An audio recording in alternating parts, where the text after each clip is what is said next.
Hello, we're going to be having a look at our letter X. And X says X, X. The letter X sits nicely on the ground and it also touches the grass line here. It doesn't reach up to the sky, it's not a tall letter, and it doesn't have a tail, so it won't be going to the underground line. The letter X is an interesting one because it's one of the few letters that has two parts to it where we do take our pencil off the page.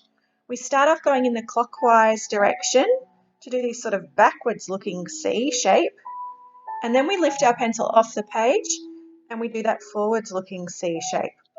And the important thing to work on is getting them to touch down the center here and also trying to get them symmetrical, looking the same shape on both sides. So it can be quite tricky. So let's have a look at that. So I'm starting just below the grass and I'm going to be making that nice curve shape, almost looking a bit like a zero. So I'm curving up to the grass, curving back around, down to the ground and doing that kick. So now I'm taking my pencil off the page and I'm thinking about how far away from the center I started on this side. So I'm going to see if I can start the same distance away on this side, starting just below the grass here.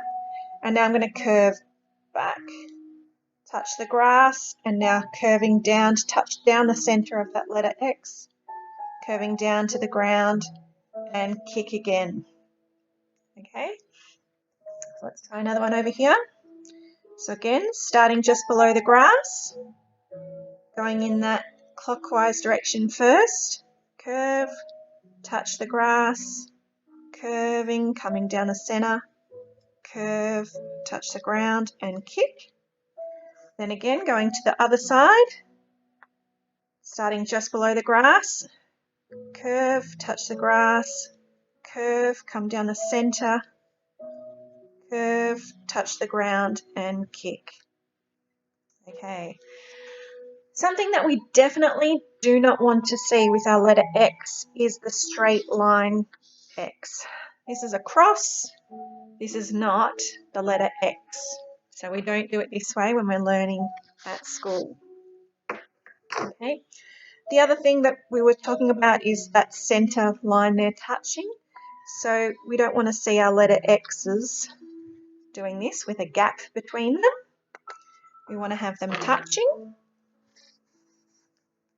And obviously we want to have our letters touching the lines in the correct places.